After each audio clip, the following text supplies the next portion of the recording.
আসসালামু আলাইকুম, সুলতানা কিচেনে আপনাদের সবাইকে স্বাগতম। আজকের রেসিপি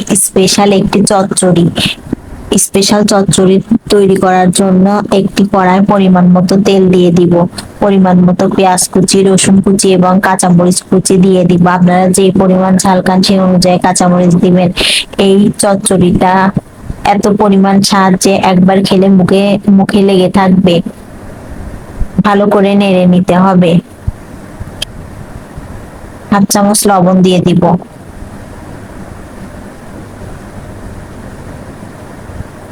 আপনারা এই রেসিপিটা করার আগে ভাতের চাউলটা একটু বেশি দিবেন, কারণ যদি একবার খেতে শুরু করেন আপনাকে অবশ্যই আরো একবার ভাত নিতেই হবে। এখানে হাফ চামচের কম রসুন বাটা, 1 চামচ আদা বাটা দিয়েছি। ভালো করে নেড়ে নিতে হবে। সবকিছু ব্রাউন কালার হয়ে আসলে কিছু পরিমাণ পানি দিয়ে দিব, যাতে মশলাটা নিচে না লেগে যায়।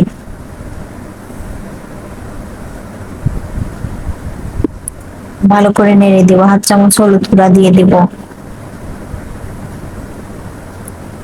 1 চামচ শুকনা মরিচ গুঁড়া দিয়ে দিব। ভালো করে নেড়ে নিতে হবে। ভালো করে মশলাটা কষিয়ে নিতে হবে। এখানে পরিমাণ মতো জিরা বাটা দিয়ে দিব।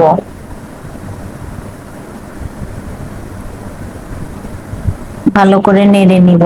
মশলা যত ভালো করে কষাবেন রান্নার স্বাদও তত বেড়ে যাবে। আমি অনেকক্ষণ ধরে মশলাটা কষিয়ে নিব। এখানে আমি ভাদাল দিয়ে দিব। আগে থেকে কুটে ধুয়ে নিয়েছি, সেই ভাদালগুলোই দিয়ে দিব। ভালো করে নেড়ে নিব। ভাদাল স্বাস্থ্যের জন্য অনেক উপকারী একটি খাবার। এখানে আমি কিছু পরিমাণ সবজি নিয়েছি, বেগুন, আলু, কচু নিয়েছি, সবগুলো দিয়ে দিব।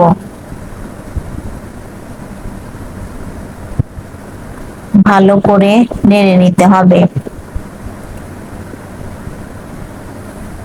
আমরা সকলেই জানি সবজি আমাদের শরীরের জন্য কতটা গুরুত্বপূর্ণ। এইভাবে যদি সবজি রান্না করেন, সবজি দিয়ে মাছ রান্না করেন, এই চচ্চড়িটা আপনারা একবার খেলে ভুলতেই পারবেন না। ভালো করে কষিয়ে নিতে হবে। কয়েকবার করে ঢেকে ঢাকনা তুলে নেড়ে দিতে হবে।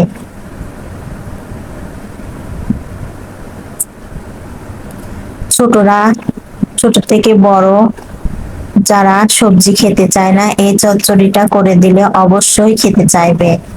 ভালো করে নেড়ে নিতে হবে। এখানে আমি রুই মাছের চুপটা এবং লেজ, পেটি সবগুলো ছোট করে কেটে নিয়েছি। আপনারা এখানে অন্যান্য মাছের মাথা কিংবা যে কোনো অংশ ব্যবহার করতে পারেন। ভালো করে নেড়ে নিতে হবে।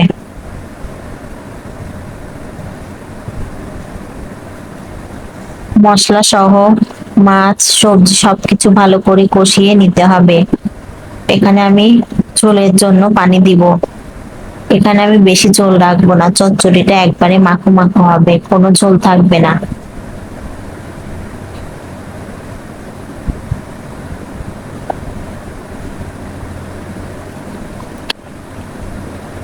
এই রেসিপিটা একবার খেলে মাছ মাংস খেতেই ভুলে যাবেন, এত পরিমাণ স্বাদ।